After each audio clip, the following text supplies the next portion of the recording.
नमस्कार दोस्तों। आज हम भारतीय संविधान के भाग और भारतीय संविधान की अनुसूचियों से संबंधित कुछ महत्वपूर्ण प्रश्नों को देखेंगे।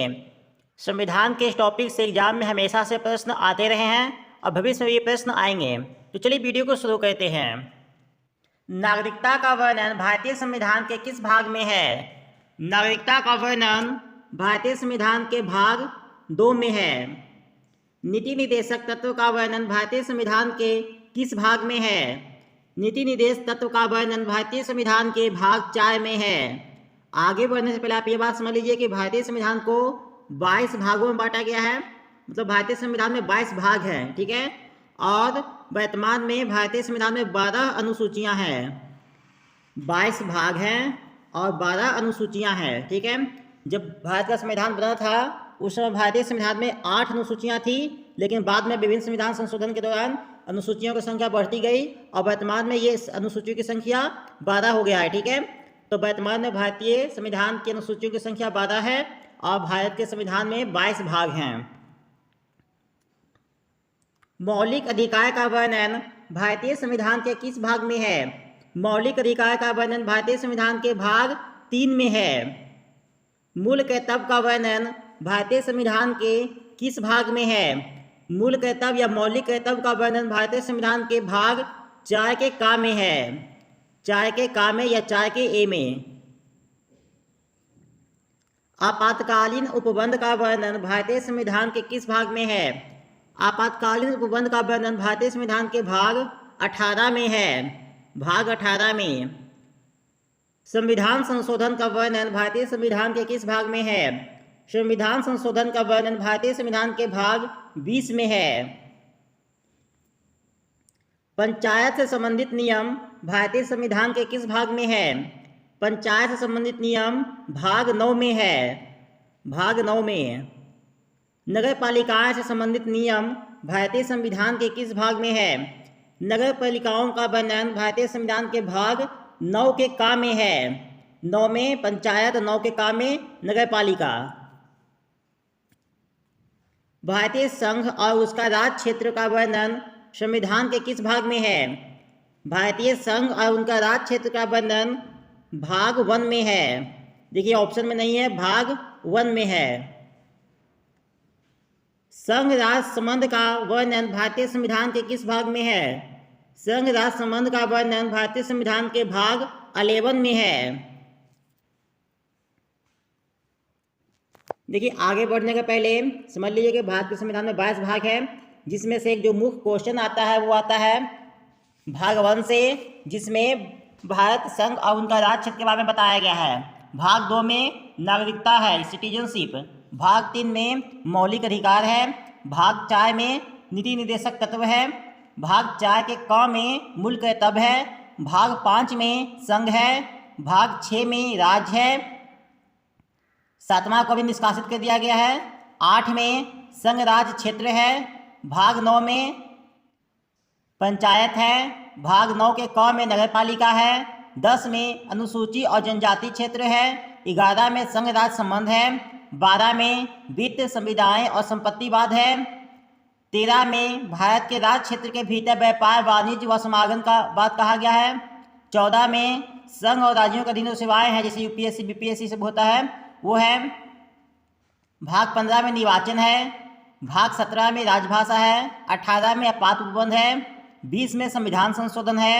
21 में अस्थायी संक्रमणकालीन तथा विशेष उपबंध है। और भाग 22 में संक्षिप्त नाम, प्रारंभ, हिंदी के प्राधिकृत पाठ और ये सब है। अब आ जाइए अनुसूची में। संघ सूची, राज्य सूची तथा समवर्ती सूची संविधान के किस अनुसूची के अंतर्गत रखा गया है? आपको पता होगा कि 3 सूचियों का वर्णन है, संघ सूची, राज्य सूची और समवर्ती सूची। संघ सूची जिसमें केवल संघ यानी केंद्र सरकार ही कानून बनाता है। राज्य सूची के विषयों पे राज्य सरकार कानून बनाता है और समवर्ती सूची के विषयों पे राज्य और केंद्र दोनों कानून बना सकता है, ठीक है। तो इन सूचियों का वर्णन कहाँ पे है? तो अनुसूची 7 में है ना। 7वीं अनुसूची में संघ, राज्य और समवर्ती सूची का वर्णन है। प्रथम संविधान संशोधन के समय कौन सी अनुसूची जोड़ी गई थी? तो जैसा कि मैंने पहले बताया कि पहले से हमारे संविधान में 8 अनुसूचियां थी, है ना। और पहला संविधान संशोधन में 9वां अनुसूची जोड़ा गया था, ठीक है। 9वीं अनुसूची पहला संविधान संशोधन में जोड़ा गया था। तो प्रथम संविधान संशोधन के समय कौन सी अनुसूची जोड़ी गई थी? 9वीं अनुसूची। क्योंकि 8 तो पहले से हमारे मूल संविधान में था। संविधान के किस अनुसूची में 22 भाषाओं को सम्मिलित किया गया है? 8वीं अनुसूची भाषाओं से संबंधित है, ठीक है। तो 8वीं अनुसूची में 22 भाषाओं को सम्मिलित किया गया है। कौन सी अनुसूची में दल बदल से संबंधित प्रावधानों का वर्णन है? दल बदल क्या होता है कि नेता लोग एक दल को छोड़ के दूसरा दल बदलते हैं, ठीक है। तो उससे संबंधित जो भी नियम है इसका वर्णन इस अनुसूची में किया गया है। तो किस अनुसूची में है? 10वीं अनुसूची में। भारतीय संघ तथा उनके राज्य तथा केंद्र शासित प्रदेशों का वर्णन किस अनुसूची में है?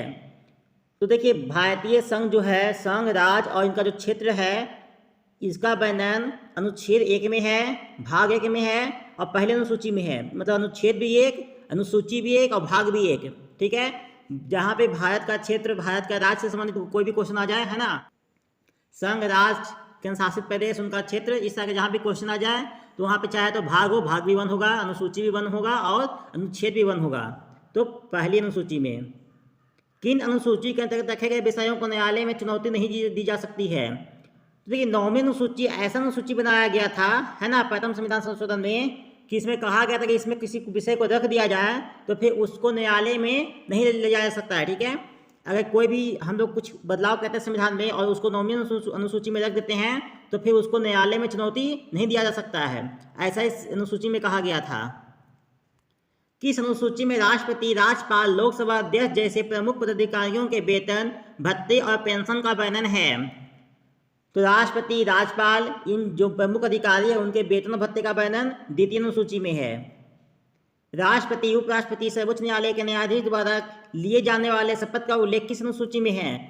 तो राष्ट्रपति, उपराष्ट्रपति जैसे जो बड़े बड़े अधिकारी हैं, है ना, पदाधिकारी हैं, उनके शपथ का वर्णन अनुसूची 3 में है, यानी कि 3वीं अनुसूची में है। अनुसूचित क्षेत्रों और अनुसूचित जनजातियों क्षेत्रों के प्रशासन और नियंत्रण का उल्लेख किस अनुसूची में है?